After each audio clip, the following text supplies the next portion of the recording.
Welcome to Sanchit log. ನೋಡಿ, ಇವತ್ತು ನಾನು ಮೆಂತ್ಯ ಕಾಳಿನ ಪಲ್ಯ ಮಾಡ್ತಾಯಿದ್ದೀನಿ. ಮೊಳಕೆ ಬಂದಿರೋ ಮೆಂತ್ಯ ಕಾಳಿನ ಪಲ್ಯ. ನೋಡಿ, ಎಣ್ಣೆ ಹಾಕ್ಕೊಂಡಿದ್ದೀನಿ. ಇದಕ್ಕೆ ಸ್ವಲ್ಪ ಎಣ್ಣೆ ಜಾಸ್ತಿನೇ ಇರಬೇಕು, ಯಾಕಂದರೆ ಈ ಪಲ್ಯಕ್ಕೆ ಸ್ವಲ್ಪನೂ ನೀರು ಹಾಕಲ್ಲ, ಬರೀ ಎಣ್ಣೆಲೇ ಮಾಡಬೇಕು. ಹಾಗಾಗಿ ಸಾಸಿವೆ ಹಾಕ್ಕೊತೀನಿ. ಆಮೇಲೆ ನೋಡಿ, ಇದಕ್ಕೆ ಕರಿಬೇವು, ಹಸಿಮೆಣ್ಸಿಕಾಯಿ, ಒಂದು ಈರುಳ್ಳಿ, ಒಂದು ಟೊಮೊಟೊ, ಕಾಯಿ ತುರಿ ಅಷ್ಟೇ. ಇನ್ನೇನು ಹಾಕೋ ಹಾಗಿಲ್ಲ. ಇದರಲ್ಲಿ ತುಂಬ ಸಿಂಪಲ್ಲಾಗಿ ಮಾಡ್ಕೋಬೋದು. ಒಂದು 5 ನಿಮಿಷದಲ್ಲೇ ಆಗಿಬಿಡುತ್ತೆ. ಕರಿಬೇವು ಹಾಕೋತಾ ಇದ್ದೀನಿ ನೋಡಿ. ಆಮೇಲೆ ಹಸಿಮೆಣ್ಸಿಕಾಯಿ. ಈ ಪಲ್ಯ ಸ್ವಲ್ಪ ಖಾರ ಇದ್ರೇ ಚೆನ್ನಾಗಿರುತ್ತೆ. ಶುಗರ್ ಪೇಷಂಟ್ಗಂತೂ ತುಂಬಾ ಒಳ್ಳೆಯದು. ಮೆಂತ್ಯ ಕಾಳನ್ನ ನೆನೆಸಿ ತಿನ್ನೋದಕ್ಕಿಂತ ಈ ರೀತಿ ಪಲ್ಯ ಮಾಡ್ಕೊಂಡು ತಿಂದರೆ ತುಂಬ ರುಚಿಯಾಗಿರುತ್ತೆ, ಹೆಲ್ದಿ ಕೂಡ. ನೋಡಿ, ಹಸಿಮೆಣ್ಸಿನ್ಕಾಯಿ ಫ್ರೈ ಆದಮೇಲೆ ಈರುಳ್ಳಿ ಹಾಕ್ಕೋತೀನಿ. ಈರುಳ್ಳಿ ಫ್ರೈ ಆದಮೇಲೆ ಒಂದೇ ಟೊಮೊಟೊ ಹಾಕ್ಕೋತೀನಿ. ನೀಟಾಗಿ ಫ್ರೈ ಆಗಬೇಕು. ಆಮೇಲೆ ಒಂದು ಟೊಮೊಟೊ ಹಾಕ್ಕೋತಾ ಇದ್ದೀನಿ ನೋಡಿ. ಟೊಮೊಟೊ ಹಾಕಿದ ತಕ್ಷಣ ಉಪ್ಪು ಹಾಕಿಬಿಟ್ರೆ ಟೊಮೊಟೊ ಬೇಗ ಮೆತ್ತಗಾಗುತ್ತೆ. ಹಾಗಾಗಿ ಟೊಮೊಟೊ ಹಾಕಿದ ತಕ್ಷಣ ಉಪ್ಪು ಹಾಕೋಬೇಕು. ನಾನು ಮಾಡೋ ವಿಡಿಯೋಸ್ ನಿಮಗೇನಾದರೂ ಇಷ್ಟ ಆದರೆ ಲೈಕ್ ಮಾಡಿ, ಶೇರ್ ಮಾಡಿ, ಸಬ್ಸ್ಕ್ರೈಬ್ ಮಾಡ್ಕೊಳ್ಳಿ.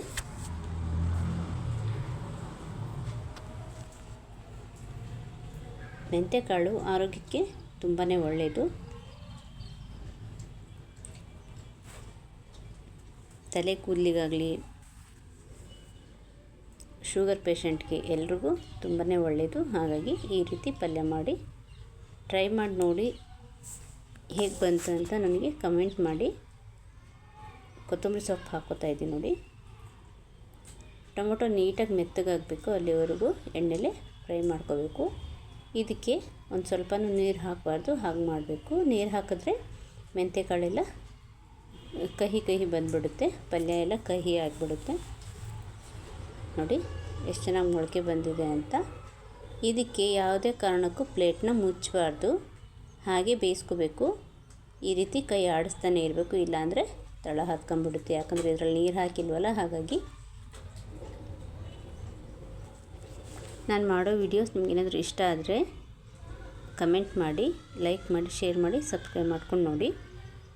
ನೋಡಿ, ಒಂದು 5 ನಿಮಿಷದಲ್ಲೇ ಮಾಡ್ಕೋಬೋದು. ಲಾಸ್ಟಿಗೆ ಸ್ವಲ್ಪ ಕಾಯಿ ತುರಿ, ಆಮೇಲೆ ಸ್ವಲ್ಪ ಸಾಂಬಾರು ಪೌಡ್ರು, ಸ್ವಲ್ಪ ಅರಿಶಿನ ಪುಡಿ ಹಾಕಿಬಿಟ್ರೆ ಪಲ್ಯ ಮುಗ್ದೆ ಹೋಯಿತು. ನೋಡಿ, ಎಷ್ಟು ಈಸಿ ಅಲ್ವಾ. ಸ್ವಲ್ಪನೂ ಕಹಿ ಇರಲ್ಲ, ತುಂಬ ಚೆನ್ನಾಗಿರುತ್ತೆ. ಚಪಾತಿಗಂತೂ ಒಳ್ಳೆ ಕಾಂಬಿನೇಷನ್ನು. ಮಕ್ಕಳಿಗೂ ಇಷ್ಟ ಆಗುತ್ತೆ. ಒಂದು ಸರಿ ಟ್ರೈ ಮಾಡಿ.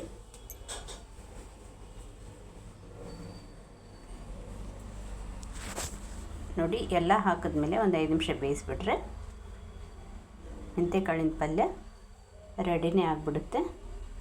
ಇದಕ್ಕೆ ಕಾಯಿ ತುರಿ, ಹಸಿ ಕಾಯಿ ತುರಿ ಹಾಕ್ಕೋಬೇಕು.